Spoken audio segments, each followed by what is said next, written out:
najbliższych 5, 10, 20 lat Polska stanie się militarnym mocarstwem Europy. Tak, ja w to wierzę i będę dokładał wszelkich starań i pełnego wysiłku, żeby tak się stało. Cześć, witam Was serdecznie. Moi drodzy, przyznam Wam się szczerze, że nie chciałem robić tego materiału. Unikałem go, ale prześladuje mnie od kilku dni i poddałem się, zrobię o tym materiał. A nie chciałem robić, bo znowu o Batyrze, niestety, ten naprawdę nie próżnuje. I dzisiaj chciałem poruszyć dwa tematy, w sumie sierpniowe. Chodzi o podpisanie porozumień sierpniowych, rocznicę Solidarności, która kiedyś była wszystkich Polaków, teraz to zagarnęła pisowska mafia. No i o wystąpieniu Nawrockiego w rocznicę wybuchu II wojny światowej na Westerplatte. Będę chciał to połączyć lub być może będę to przeplatał, ale niestety będzie to głównie o tym osobniku. A dlaczego tak niechętnie robię? Bo powiem, nie wiem jak wy, moi drodzy. Czy też tak macie, ale ja naprawdę szczerze nie mogę na tego typa patrzeć, ani tym bardziej go słuchać. Jak tylko widzę tę mordę, to aż mnie skręca, żygać mi się chce. Gość wygląda jak tanio ubrany Alfons i zachowuje się jak podrzędny gangus, którego jedyną ambicją jest robić syf i udawać, że coś w ogóle znaczy.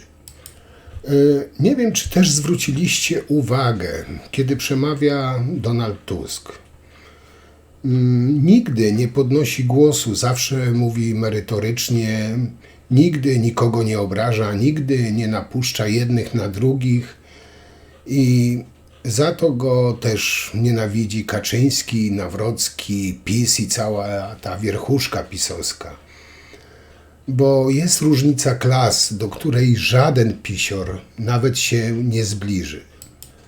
Nawrocki na spędzie tych pisowskich komunistów i pseudosolidarnościowców oczywiście nie omieszkał obrażać Lecha Wałęsę. O tym też za chwilę powiem. Ten mały człowieczek, który uważa się za prezydenta, a bardziej taki cwaniaczek osiedlowy w dresie z żoną, która niepokalanie oczywiście zaszła w ciążę w wieku 15 lat, razem po cwaniacku dorabiający się na krzywdzie starszego schorowanego człowieka chcą myślącym Polakom wmówić, co mamy myśleć o Lechu Wałęsie. Nawrocki nie jest godzien, nawet nie jest godzien Wałęsie butów swoim jęzorem lizać. I Nawrocki jako rzekomy historyk powinien doskonale wiedzieć, że historii nie da się zakłamać, ani napisać na nowo, mimo kompleksów i takiego histerycznych prób pewnego takiego niedointernowanego prezesunia, czyli pana i władcy Nawrockiego, i oczywiście jego usłużnych Cęckiewiczów, Żyranów i reszty Żaków i nie wiem, tego całego pisowskiego planktonu. Historii nie zmienicie. I zanim się rozkręcę z tym dzisiejszym moim paplaniem, chciałbym tak w telegraficznym skrócie powiedzieć, jak zaczęła się wywołana przez Kaczyńskiego wojna polsko-polska. Chcę o tym powiedzieć, bo niektórzy zapomnieli, jak to było, a inni albo jeszcze chodzili w pampersach, albo ich w ogóle na świecie nie było i ulegają kłamliwej propagandzie. I tutaj posłużę się tylko i wyłącznie faktami, nie wchodząc w głębsze i obszerniejsze interpelacje, bo nie o to tu chodzi. W takim wielkim skrócie, ale myślę, że dość dosadnie. Po pierwsze, w roku 1980 doszło do podpisania tzw. porozumień sierpniowych w Gdańsku, Szczecinie, Jastrzębiu-Zdroju i Hucie Katowice. Przy podpisaniu tych protokołów nie było żadnego z Kaczyńskich, ani Lecha, ani Jarosława.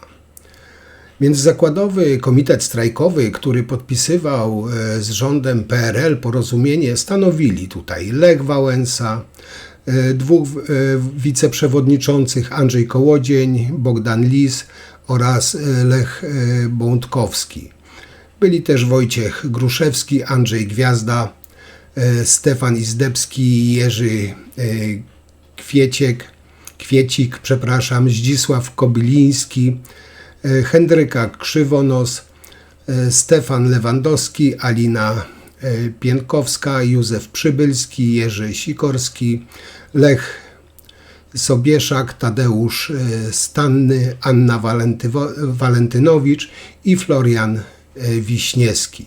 Po drugie, 10 listopada 1980 roku doszło w Sądzie Wojewódzkim w Warszawie do oficjalnego zarejestrowania Niezależnego Samorządnego Związku Zawodowego Solidarność. W zapisach sądowych nie ma również nazwiska żadnego z braci Kaczyńskich. Po trzecie, we wrześniu i w październiku 1981 roku odbył się pierwszy krajowy zjazd Solidarności. W wyborach przewodniczącego była kolejność głosów. Wałęsa 462, Jurczyk 201, Gwiazda 74, Rulewski 52. Jak widać, nie ma tu żadnego z Kaczyńskich. Lech był ledwie jednym z 862 terenowych delegatów na zjazd. Kaczyńskiego, naszego Jarusia, w ogóle wtedy do Solidarności nie należał.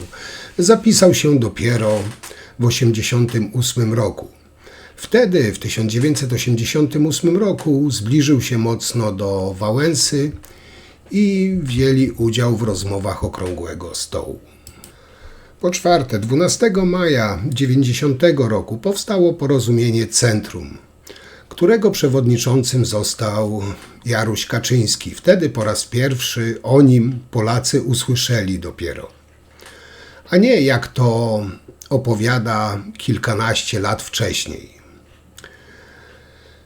Pewnie to też niektórych zdziwi, ale do PC należał m.in. Donald Tusk ze swoim kongresem liberalno-demokratycznym. Porozumienie Centrum popierało Wałęsę, pomimo tego, że Wałęsa wygrał kongres liberalno-demokratyczny Tuska i z Krzysztofem Bieleckim wystąpili z porozumienia Centrum, w ślad za nim PSL i kilka pomniejszych partyjek, bo nie mogli znieść takiej apodaktycznej postawy Kaczyńskiego, który wszystkimi chciał rządzić jednoosobowo i nie znosił żadnych sprzeciwów. I ten rozłam, moi drodzy, zorganizowany przez Tuska spowodował, że porozumienie Centrum Kaczyńskiego poniosła w wyborach parlamentarnych sromotną klęskę. Zdobyła zaledwie 4,4% głosów i nie weszła do Sejmu. Dlatego na samą myśl o Tusku Kaczyński do dziś dostaje białej gorączki i zrobiłby wszystko, żeby Tuska wsadzić za kratki. Po piąte, po wyborach prezydenckich Kaczyński został 22 grudnia 1990 roku szefem kancelarii prezydenta Wałęsy. Niestety zaczął mu się bardzo szarogęsić, co chyba nikogo tutaj nie dziwi i dlatego Wałęsa w 1991 wyrzucił go z kancelarii prezydenckiej i stał się jednocześnie największym wrogiem Kaczyńskiego. Te dwie sprawy są właśnie przyczyną wojny polsko-polskiej. I ani Donald Tusk, ani Lech Wałęsa nie pozwolili sobą tak pomiatać, jak dzisiaj ten kieszonkowy wódz pomiata swoimi marionetkami i polskim prawem. Ktokolwiek chciałby napisać w komentarzu, że mówię tu bzdury, to niech może najpierw sprawdzi. Wszystkie fakty są dostępne u wujka Google. Bo to wydarzenia ważne i są stosowne protokoły lub decyzje sądu. Ja tutaj nie będę, że tak powiem, odpisywał każdemu z osobna. Wszystko to możecie sprawdzić.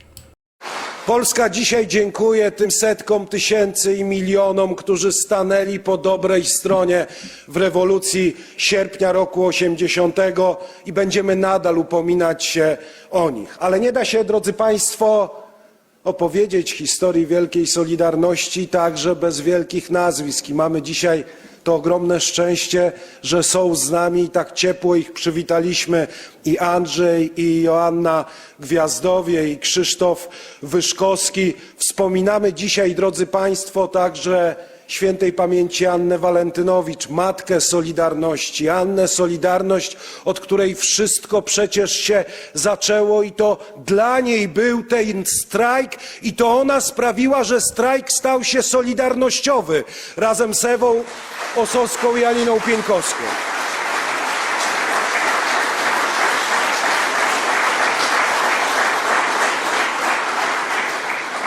W tej historii, drodzy Państwo, jest też przewodniczący Solidarności, Lech Wałęsa, o którym zapominać nie możemy, bo poddalibyśmy się historycznej amnezji. Był przewodniczącym Solidarności, ale nikt nie zabroni nam opisywać rzetelnie i mówić prawdę o tym, kim był Lech Wałęsa, i za to dziękuję Sławomirowi Cęckiewiczowi.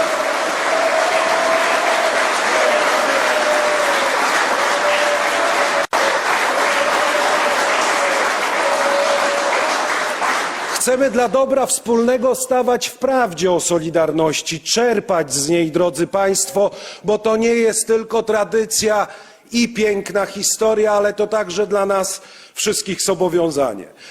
Moi drodzy, powiem Wam szczerze, że trudno uwierzyć, co się stało z ideami prawdziwej Solidarności. Kiedy człowiek patrzy na te odrażające, zakłamane ryje, które przywłaszczyli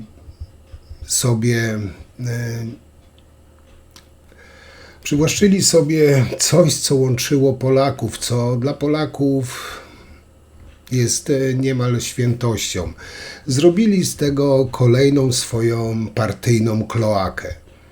I teraz pewnie, jak słyszeliście w tym krótkim materiale filmowym, nasz jaśnie niepolityczny prezydent miał ostatnio czelność wypowiadać się zjadliwie na temat Lecha Wałęsy i jego roli w doprowadzeniu do porozumień sierpniowych. Lech Wałęsa i Lecha Wałęsy i jego wielkiej roli w odzyskaniu wolności nie da się zdewaluować jadowitym, takim pustym, złośliwym gadaniem tępego dresa. Choćby to trwało nawet i 100 lat. Wałęsa to ikona, część historii wolnego świata. Jeśli ktoś myśli, że może tę jego wielką rolę wymazać, na przykład zastąpić nieistniejącą rolą któregoś z Kaczyńskich, jest zwyczajnym durniem, nawet jeśli stoi za tym wszystkim taka cała kremlowska agentura. Na tym poście Nawrockiego, jak widzicie, że mogę żyć w wolnej Polsce dzięki Wam i chcę Wam, bohaterzy Solidarności, za to podziękować, bo to jest Wasze dzisiejsze święto. Rozbawił mnie ten post, powiem Wam, bo tak naprawdę żaden bohater Solidarności nie przyszedłby na wiec zdrajców Polski. Obecni tak zwani związkowcy nie mają nic wspólnego z Solidarnością. To skorumpowani przez PiS i prawicę, takie sługusy, część jeszcze z PRL-u. A brak zaproszenia Lecha Wałęsy i prawdziwych bohaterów tamtych czasów to jest po prostu właśnie Nawrockiego i tej całej pisowskiej wierchuszki hańba, wstyd.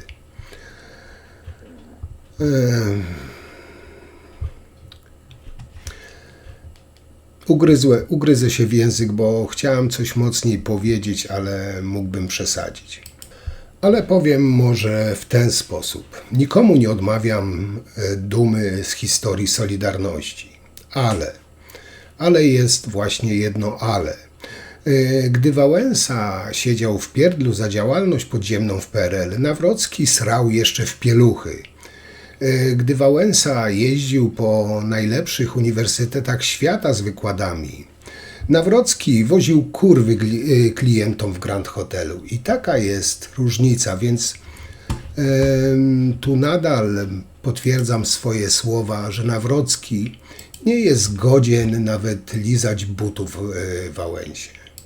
I tak jak Nawrocki powiedział, że nikt nie zabroni nam opisywać rzetelnie i mówić prawdę, tutaj ja też powiem, że nikt nam, myślącym Polakom, nie zabroni opisywać i rzetelnie i mówić prawdę o tym, kim był i kim jest Karol Nawrocki, czy też Batyr, jak zwał, tak zwał. I o Lechu Wałęsie w podręcznikach historii będziemy czytali w kontekście demokracji.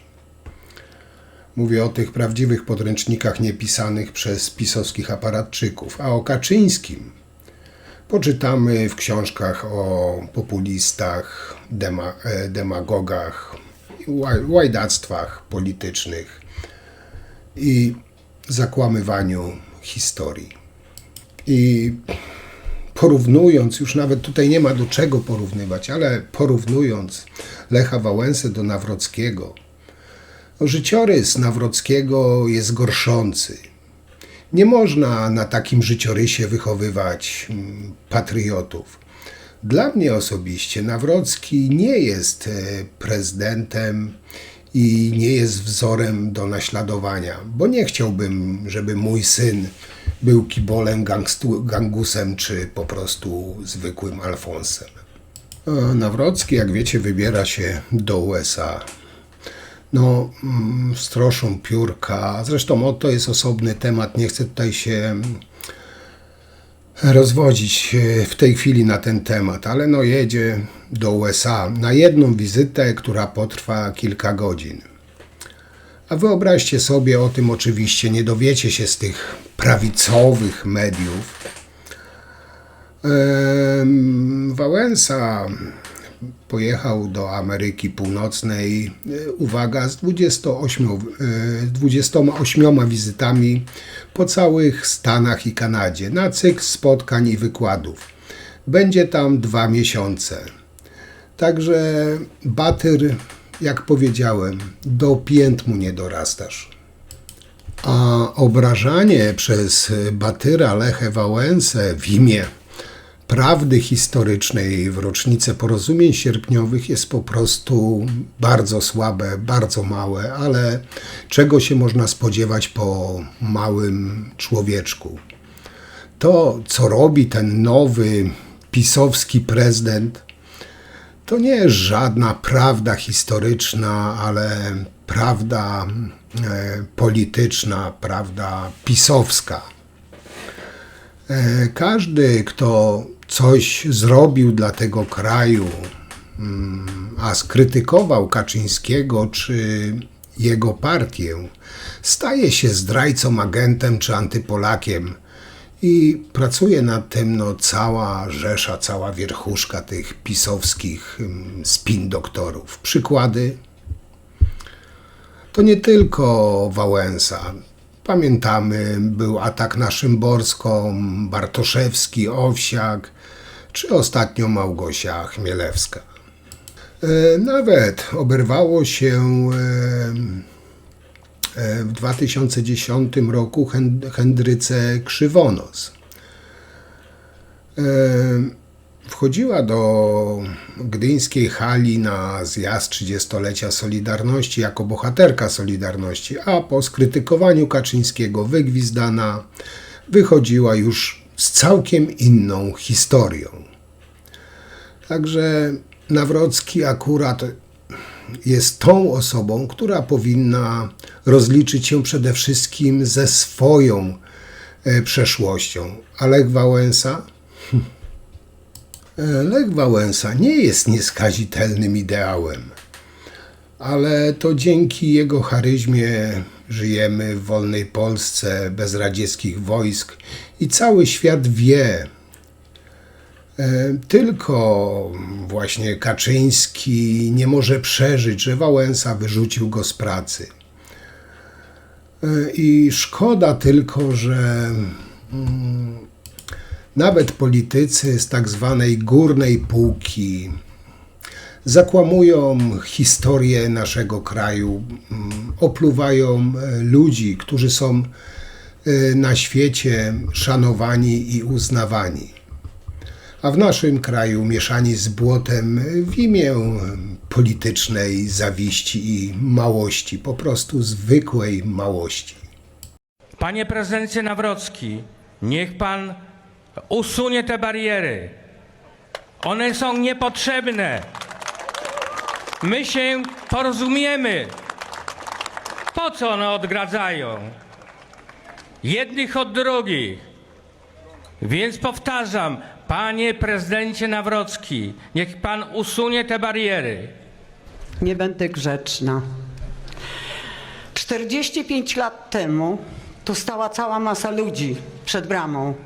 Ludzi życzliwych dla tych, którzy byli za bramą. Dzisiaj jesteśmy podzieleni. Podzielił nas jeden mały człowiek po katastrofie smoleńskiej. Nie wierzę w to, że wszyscy nie możemy wrócić do tamtych czasów. Słuchajcie, to jest niemożliwe. Widzicie te bramki? Ja za chwilę pójdę, jedną wyłamię. Nie wyobrażam sobie podzielenia ludzi. To jest po prostu skandal. Po pierwsze. Po drugie, proszę państwa, nie wyobrażam sobie, żeby ktoś mnie kontrolował, kiedy ja wchodzę do ECS-u, zbudowanego przez Pawła Adamowicza, który zginął za naszą wolność również, bo jakiś idiota podszedł z nożem w czasie orkiestry świątecznej pomocy i go zabił. Nie możemy na to pozwolić. Absolutnie. Ci ludzie, którzy stoją tam przy pomniku, kiedyś byli z nami. Posłuchali małego kurdupla, który kazał im zachowywać się inaczej.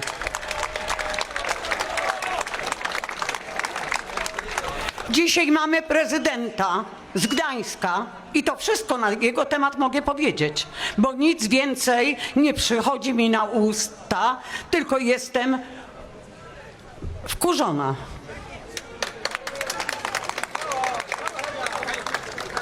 Powiem wam na koniec, naprawdę, przechodźmy koło siebie, uśmiechajmy się do siebie, przypomnijmy sobie, jak nie znam twarzy, podaj mu rękę i powiedz, że tam byłeś.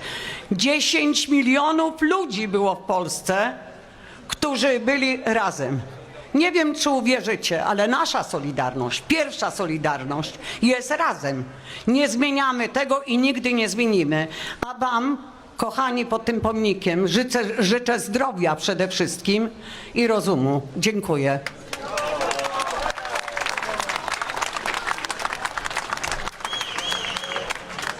Jakoś Nawrocki zapomniał o faktach historycznych, nie wspomniał, że dziadek pisowskiego historyka, teraz najbliższego współpracownika Batyra, Sławomira, a chodzi o Mieczysława Cęckiewicza, Był zbrodniarzem i kanalią trudniącą się torturowaniem i zabijaniem ludzi za poglądy.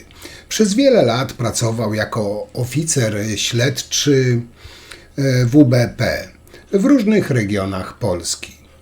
Nie wspomniał też o faktach historycznych, których tak chętnie tam wypowiadał, że obecny przewodniczący tej pseudo-solidarności, która jest obecnie, chodzi o Piotra Dudę, razem z zomowcami pilnował komunistycznej TVP. Jakoś ta prawda historyczna Nawrockiemu przez gardło nie chciała przejść. Ale pluć na Wałęsę, który jest szanowany i uznawany na całym świecie, to mu poszło jak po maśle. I jeszcze taka dobra rada dla Nawrockiego przed podróżą do Ameryki. Amerykanie nie wpuszczają do swojego najświętszego budynku byle kogo. Nazywają go Domem Narodu. To budynek kongresu, gdzie przed połączonymi izbami przemawiają tylko bardzo specjalni i bardzo wybitni goście. Projekt tego wielkiego gmaszyska wybierał sam Thomas Jefferson, gdy był sekretarzem stanu u prezydenta Waszyngtona. Pod wielką rotundą jest specjalna krypta, gdzie miał spocząć pierwszy prezydent republiki. Ale stoi puste, bo Waszyngton zmarł, zanim ją ukończono i spoczął w Mount Vernon. W 1824 roku przed połączonymi izbami kongresu stanął pierwszy prywatny obywatel w historii. Był to zasłużony dla Republiki Marquis de Lafayette. Drugi w historii prywatny obywatel wszedł tu na mównicę w 1989 roku. Gdy legendarny głos Jacka Kobilińskiego przetłumaczył na angielski pierwsze słowa lidera Solidarności i laureata Pokojowej Nagrody Nobla, nie tylko wszyscy reprezentanci, senatorowie stali i bili brawo. Stali też przed telewizorami zwykli Amerykanie, bo Lech Wałęsa, jak go nazywają, był dla nich symbolem tych samych wartości, na których powstała idea Ameryki. Amerykanie nie wiedzą, gdzie dokładnie leży Polska, nie mają pojęcia, kto rządzi, ale wiedzą, że Polska to Wałęsa, a Wałęsa to Polska. Także jadąc do Ameryki, pamiętaj, Nawrocki, o tym właśnie człowieku, który dostąpił wyjątkowego zaszczytu, którego ty nigdy w życiu nie dostąpisz. Nie masz najmniejszych szans, bo jak powiedziałem, do pięt mu nie dorastasz, nie jesteś godzien mu nawet butów lizać. Bo Amerykanie nie wpuszczają do swojego domu po prostu byle kogo. Sprawdzają gości bardzo dokładnie i jeszcze dokładniej i ostrzej ważą to, czy gość jest godzien mówić do nich z podium w tym Domu Narodu. Gdy już zdecydują, że gość jest godzien, to jest to wielki dzwon, największy z dzwonów. Bo Amerykanie cenią samych siebie i uważają, że to wielki zaszczyt i przywilej stanąć na tle amerykańskiej flagi wiceprezydenta i marszałka Izby Reprezentantów i przemówić do narodu oraz jego wybranych przedstawicieli.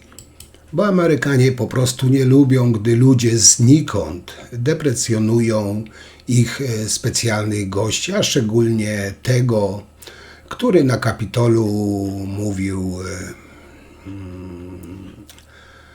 w imieniu narodu.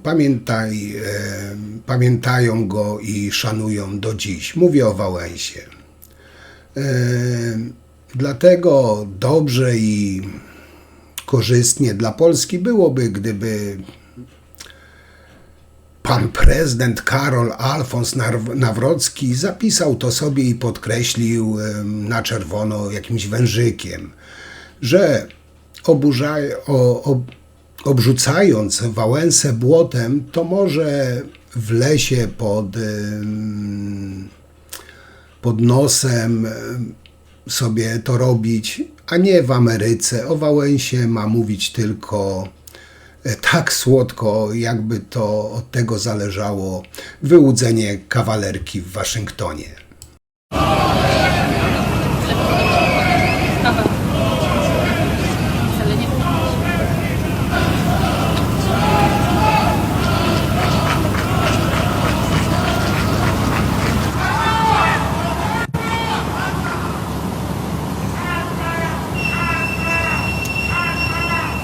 Moi drodzy, temat wydarzeń sierpniowych,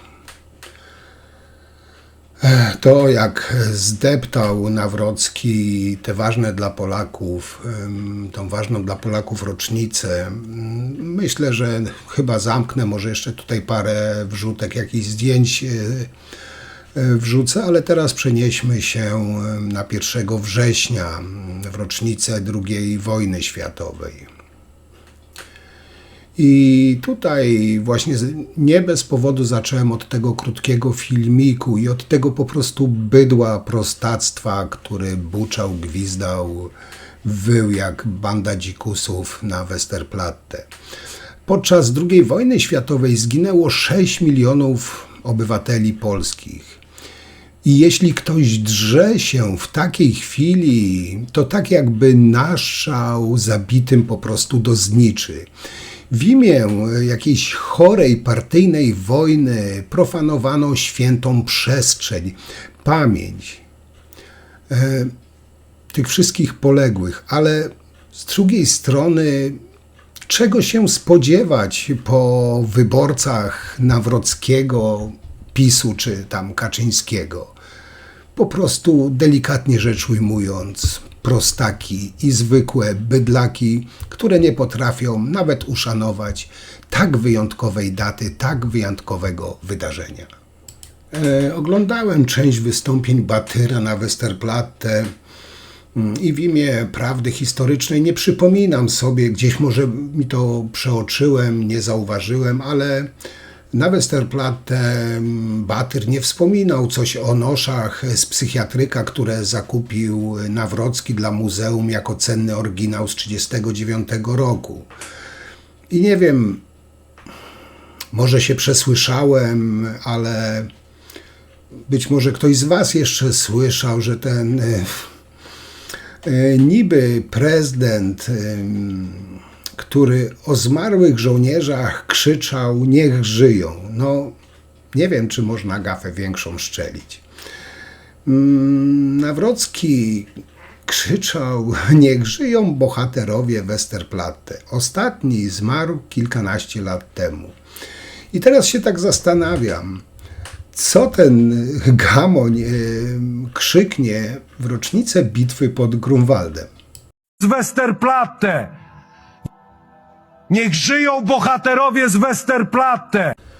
Nawrocki też ogłosił na Westerplatte walkę o reparacje od Niemiec. No, chciałoby się krzyknąć do boju, gieroju. Wydobądź też od ruskich, bo to oni zagarnęli polską część reparacji. No panie Batyr, jak taki mocny w gębie, to żądaj pan od swoich reparacji za utracone ziemie wschodnie, Lwów, Brześć, Grodno. Nie wiem, dlaczego te kaczojeby nie domagają się reparacji od Rosji, która przywłaszczyła sobie przyznane nam w Poczdamie rekompensaty. No, czy to jest zastanawiające, czy bardziej oczywiste? Przez 8 lat Kaczyński o reparacjach gadał i gadał, nawet wniosku nie złożyli. Batyr w tym czasie był dyrektorem IPN-u, też nic nie zrobił. Teraz sobie kurwa przypomniał, nagle, oświecony. Każdy, kto ma chociaż trochę oleju w głowie, wie, że to tylko taka akcja propagandowa, żeby głupcy się cieszyli. Wyobraźcie sobie, że Nawrocki raczył oznajmić, że to słowo, złe słowo Niemca wypowiedziane w kierunku innych narodów i narodu polskiego doprowadziło do tej wojny. No kurwa, Einstein, no co za odkrycie. Tyle, że wojny, ten niby historyk powinien doskonale o tym wiedzieć. Wojny nie wybuchają od słów, tylko od złych ludzi, którzy te słowa zamieniają w czyny. To nie narodowość, a konkretni ludzie są winni, ale wiadomo, łatwiej powtarzać takie szkolne frazesy niż powiedzieć coś sensownego. To złe słowo. To złe słowo Niemca. Wypowiadane w kierunku innych narodów i w kierunku narodu polskiego doprowadziło do tej wojny. Nie tylko słowo Niemca wypowiedziane, ale regularnie wypowiadane, zapisywane na kartach kolejnych książek i traktatów filozoficznych w drugiej połowie XIX wieku. Najpierw ci wielcy teoretycy stworzyli świat bez Boga. Świat, w którym Bóg miał umrzeć. A skoro Boga nie ma, to człowiek musi stać się Bogiem. Decydować o życiu, o śmierci. Decydować o tym, kto żyć może, a kto żyć nie może. W tym świecie, który stworzyli dla siebie, bez Boga, bo Bóg był. Tworzyli kolejne teorie i filozofię. To w końcówce XIX wieku powstał cały korpus znaczeń, mechanizmów teoretycznych do tego, aby zbudować niemiecki narodowy socjalizm. Tak, w końcówce XIX wieku brzmiało to złe słowo Niemca. Rodziły się teorie antypolskie, antysłowiańskie, antysemickie, szowinizm, pogarda, rodził się nazizm. Rodziły się teorie Lebensraum i wszystkie inne, które znamy dopiero z praktyki XX wieku. Jeden z ich autorów, Paul Legard, umarł w 1891 roku. Nie było jeszcze Adolfa Hitlera u władzy w Niemczech. W tym samym czasie Polak w niemieckich słownikach stał się synonimem kogoś gorszego. Polska była kimś gorszym, czym można pogardzać. Polacy nie zasługiwali na traktowanie tak, jak ludy cywilizowane. To historyczne fakty zapisane w traktatach. A wówczas, w końcówce XIX wieku, polski patriotyzm miał być zagrożeniem dla państwa niemieckiego. Nie wiem, być może jestem przewrażliwiony, ale poprawcie mnie, jeśli się mylę. Ale to przemówienie Batyra do złudzenia mi przypomina podejście prawicy, jako takiej zwanej pisowców, współcześnie. Ukraińcy źli, Żydzi źli, lewacy źli, geje źli, nie wiem, gei eksterminować, Żydów wybić, Ukraińców wysłać. No, wypisz, wymaluj to, co mówił Nawrocki o hitlerowskich Niemczech. No, przynajmniej ja mam takie skojarzenie, ale być może się mylę, być może mam błędne. Co wy o tym sądzicie? Ale wracając do Alfonsa. Nawrocki, ten śmieszny, mały człowieczek z wielkim ego, z pasją rozlicza Lechę Wałęsę, tutaj wrócę jeszcze do tych wydarzeń, bo mi to umknęło, z rzekomych win sprzed pół wieku. Tymczasem sam wciąż nie potrafi odpowiedzieć na jedno proste pytanie z dużo bliższej przeszłości. Czy zapłacił już Jerzemu za mieszkanie, czy jeszcze nie? To nie wymaga historycznej komisji archiwów SB ani IPN-owskich analiz. Wystarczy zwykła odpowiedź tak albo nie, ale tu nagle cisza. Tu bohaterowie walki o prawdę milkną. No a skoro już jesteśmy przy pytaniach, czy Nawrocki wyjaśnił już Polakom, przed jakim sądem zamierza załatwić te słynne reparacje od Niemiec? Czy w ogóle zna choć jeden traktat, jedną procedurę, która pozwoli Polsce ruszyć z miejsca ten temat? Czy tylko powtarza tą pisowską mantrę, która od lat służy jako wygodna zasłona dymna na każdą polityczną po prostu porażkę? Bo wszystko wskazuje na to, że zamiast realnych działań dostaniemy kolejną porcję pustych obietnic i takiego narodowego bicia piany.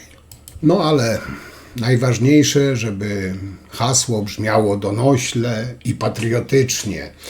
Dopiero co zdążyliśmy odetchnąć po ogłoszonej obniżce cen prądu o 30%. No ktoś mógłby pomyśleć wreszcie jakaś konkretna ulga, ale nie. Na scenę wkracza Nawrocki i zapowiada wielką kasę od Niemców, moi drodzy. W jego wizji za niedługo będziemy spać po prostu na workach dolarów i pławić się w luksusach dzięki reparacjom. Nawrocki i spółka od lat karmią ludzi bajkami. Raz straszą Niemcem, raz obiecują miliardy, raz wyciągają z szafy Wałęsę. Polityka historyczna zastępuje im po prostu realne rządzenie. Zamiast szpitali, mieszkań, normalnych pensji mamy wielką epopeję o tym, jak to Polska znowu zostanie pokonana i zgarnie, nie wiem, całą pulę. Prawda jest niestety brutalna. Obiecywanie reparacji od Niemiec są warte dokładnie tyle samo, co deklarowanie uczciwości Nawrockiego w sprawie mieszkania, czyli dokładnie nic. No ale i tak będziemy słuchać kolejnych przemówień o tym, jak złe słowo Niemca zmieniło losy świata, a ja pytam, kiedy złe słowo Nawrockiego wreszcie zmieni się w czyn? I nie mówię o reparacjach, tylko o zwykłej uczciwości, choćby przy rachunku za mieszkanie. Już nie wspomnę o tych obiecanych reparacjach. Pan prezydent Karol Nawrocki podczas swojego wystąpienia w sali BHP Stoczni Gdańskiej mówił między innymi o tym, jak ważna jest historia Solidarności dla historii całego kraju, jak ważne jest patrzenie na tą Solidarność także przez pryzmat osób, które ją tworzyły. Odniósł się między innymi do Lecha Wałęsy, no ale ja chciałem zapytać o coś innego, choć powiązanego. Pan Karol Nawrocki był szefem Instytutu Pamięci Narodowej. W momencie, kiedy na stronach Instytutu Pamięci Narodowej opublikowana została Encyklopedia Solidarności. Zaglądał pan tam kiedyś? No przyznam, że nie zaglądałem, panie doktorze. A ja zajrzałem. No, ale pewnie zaglądnę. No to ale ja to zrobiłem za pana, panie pośle, proszę się nie przejmować. I już mówię, otóż w tejże Encyklopedii Solidarności można przeczytać o tym, że Lech Kaczyński w sierpniu 1980 roku brał udział w strajku Stoczni Gdańskiej, doradzał Międzyzakładowemu Komitetowi Strajkowemu oraz był współautorem Porozumienia Gdańskiego, które zakończył protesty robotnicze. Pan o tym wiedział? Panie doktorze, jeśli teraz, nie wiem, ta dyskusja ma tutaj schodzić na fakty historyczne i takie bardzo szczegóły, jak wyglądał ten okres, no to bardzo proszę mnie zwolnić z tego typu Nie, wie pytań. pan, Jestem dlaczego ja o to przekonany, pytam? że... Bo szef IPN-u, były szef IPN-u, a obecnie prezydent, który mówi o tym, że należy badać dokładnie przeszłość polityków, którzy tworzyli międzyzakładowy komitet strajkowy, potem tworzyli Solidarność, no to dotyczy to wszystkich, nie tylko Lecha Wałęsy, ale także na przykład Lecha Kaczyńskiego. No i ta notatka w Encyklopedii Solidarności niestety niewiele ma wspólnego z prawdą, bo Lech Kaczyński z nikim w naszym imieniu niczego nie negocjował. Na stoczni był być może godzinę 15 minut, tak wspomina Bogdan Lis, członek Międzyzakładowego Komitetu Strajkowego. Krzysztof Łoziński z kolei mówi tak: ani Lech Kaczyński nie uczestniczył w strajku, ani nie był współautorem porozumienia, ani nie pełnił funkcji doradcy MKS. Był w stoczni raz pod sam koniec strajku przez około godzinę. Niektóre z tych mitów Solidarności, zresztą pan Lech Kaczyński mówił o tym sam w jednym z wywiadów, sugerując, że teraz to czas na Lecha Kaczyńskiego jako twórcy Solidarności, a nie Lecha Wałęsę. Jest zdecydowanie więcej, jak to określił jeden z historyków, te nieścisłości to są rozbudowane do granic wytrzymałości papieru, między innymi jak te, które związane są z Jarosławem Kaczyńskim, pana szefem, bo w Encyklopedii Solidarności możemy przeczytać między innymi o tym, że został on aresztowany w sierpniu 1980 roku we Wrocławiu i zwolniony 1 września na mocy porozumień sierpniowych. No problem polega na tym, że owszem, Jarosław Kaczyński we Wrocławiu został zatrzymany, nie aresztowany, na 48 godzin i zwolniony z tego zatrzymania znacznie wcześniej niż miało miejsce podpisanie porozumień sierpniowych. Takich kwiatków jest tam więcej. To jest budowa pewnej polityki historycznej, o której Jarosław Kaczyński i Lech Kaczyński mówili znacznie wcześniej. Czemu to ma służyć? Nie możemy być chociaż w jednej kwestii zgodni. Nie możemy jako naród patrzeć na Solidarność nie przez pryzmat politycznych interesów i tego, kto jest większym bohaterem, a kto mniejszym, tylko szanować wszystkich tych, którzy walczyli o naszą Solidarność bez zakłamywania historii? Ale panie redaktorze, to właśnie pan to w tym momencie robi, zarzucając udział większy bądź mniejszy, czy jakoś kwestionując to, co zostało opublikowane. Doskonale pan wie i nasi telewidzowie też, że jeśli chodzi o historię, to bardzo często ona bywa interpretowana tak, jak jest wygodnie danej osobie w danym momencie, a jeśli chodzi o podstawę wypowiedzi pana prezydenta Karola Nawrockiego, która tyczyła się Lecha Wałęsy, to zostało, szanowni państwo, udowodnione i udokumentowane, jaka była rola w pewnym okresie Lecha Wałęsy. Zostały znalezione przecież akta, teczka. Szanowni państwo, to wszystko przecież są fakty i tego nikt nie wymyślił. Tego nikt nie wymyślił. Lecha Wałęsy jest zgodne z prawą. Tak już pomijając wszystko inne, zresztą Lech Wałęsa sam się wielokrotnie do tego teczka znaleziona u państwa Kiszczaków ja mówię o czymś innym. Ja mówię o czymś innym, bo pan teraz będzie próbował przeskakiwać w zupełnie inne rejony. Ja mówię o tym, że nie ma w nas, za waszą sprawą, za sprawą polityków, czegoś takiego jak jedność. Jak jedność w najważniejszych momentach naszej historii, czy w odniesieniu do tych najważniejszych momentów historii. Próbujecie zagarnąć dla siebie, by budować swoje własne mity. Mit założycielski taki, mit założycielski taki. To, co robił na przykład pan Czarnek w Hicie, to, co robił Instytut Pamięci Narodowej w odniesieniu do braci Kaczyńskich i tak dalej, i tak dalej. I to przekłada się, panie pośle, panie ministrze, także na to, z czym mamy do czynienia na przykład podczas obchodów wybuchu II wojny światowej na Westerplatte. Okej, znowu się rozgadałem, już kończę, podsumowuję. Według mnie osobiście Nawrocki szczuje jak ruski agent. Zawetował wszystkie ustawy, aby upokorzyć na przykład walczących Ukraińców. I kogo Nawrocki tak naprawdę reprezentuje? Wszystkich Polaków? Z pewnością nie. Więc tylko bandytów polskich i agenturę współczesnej rusko-kościelnej targowicy. Nawrocki jest kolejnym dzieckiem z piaskownicy albo groźnym wrogiem Polski. lub też zdrajcą na urzędzie. Znowu szczuł na Niemców i żądał od nich odszkodowań, choć jego PiS w 2006 roku zrzekł się ich publicznie, co teraz próbują się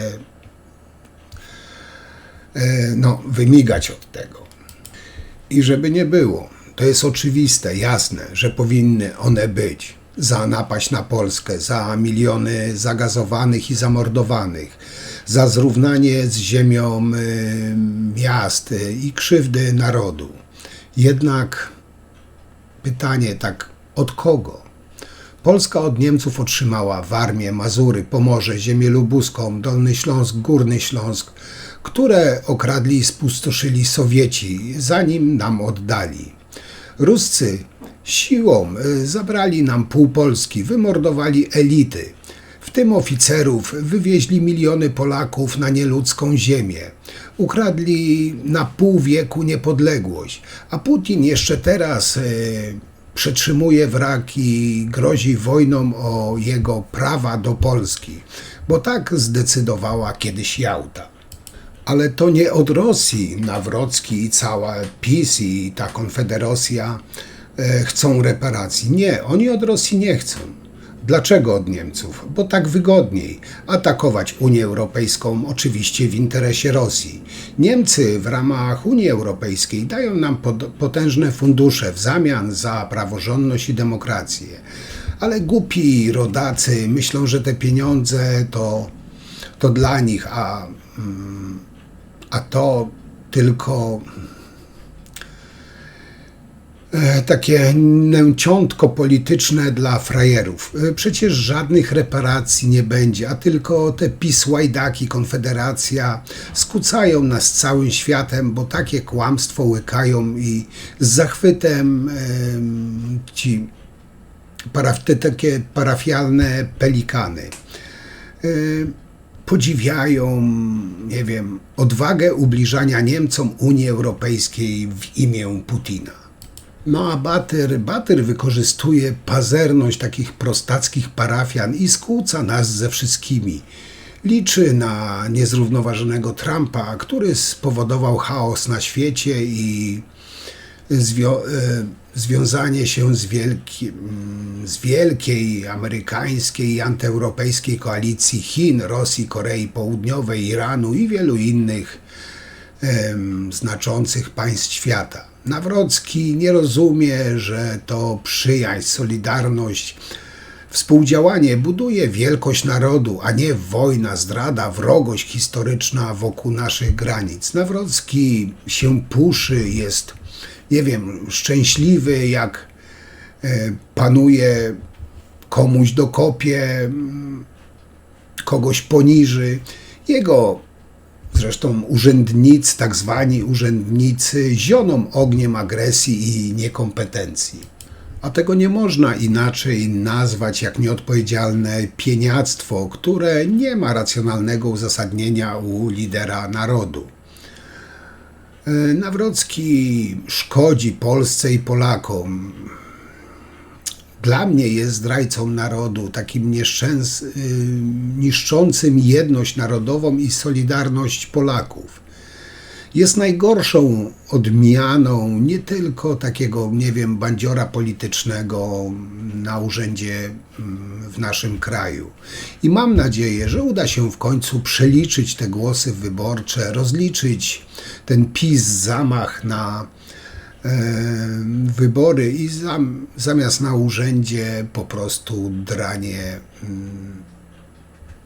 nie pójdą tam, gdzie mają być, a raczej gdzie mają siedzieć, a nie na urzędach. Ach, jeszcze mi się, moi drodzy, przypomniało, jak nasz Karolek o sierpniu 80 powiedział, i tu uwaga, słowo klucz, walczyliśmy w stoczni o Solidarność. Karol, w dupie byłeś, gówno widziałeś. Urodziłeś się 3 marca 83 roku, więc nawet, kurwa, jeszcze plemnikiem jebanym nie byłeś. I już tak na koniec jeszcze raz wrzucę te zdjęcie specjalnie dla tych wszystkich kaczodudów, Nawrockie, Sutenera, ten cały pisowski, prawicowy plankton. Popatrzcie sobie na te zdjęcie i zobaczcie, jak wygląda legenda, gdzie przebywał i z kim, kto go przyjmował i jak go przyjmowano. Nikt z waszego środowiska nawet się do tego nie zbliży. Więc możecie sobie pluć, możecie sobie pomawiać, oskarżać Lecha Wałęsę, ale historii i tego, jak świat na niego patrzy i najważniejsze osoby na świecie, tego nie zmienicie. Możecie sobie siebie tylko nawzajem się branzlować i udając, że to, co mówicie, jest prawdą. Także kończę hasło na dzisiaj, na ten tydzień. Tak jak już kiedyś wspominałem, walka z PiS-em jest moralnym obowiązkiem każdego przyzwoitego człowieka.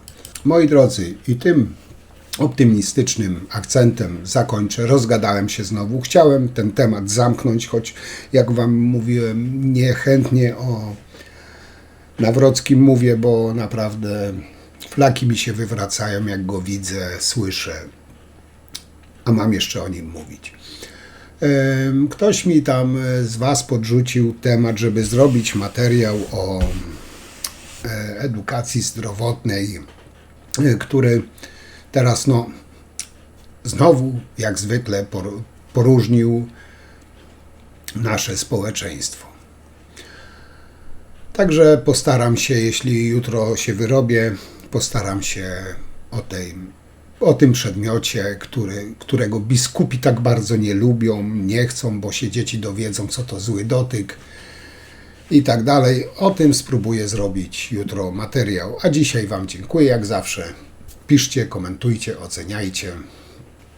I co? Widzimy się przy następnym materiale. Jeszcze raz przepraszam, że dzisiaj tak długo. Także do zobaczenia. Cześć.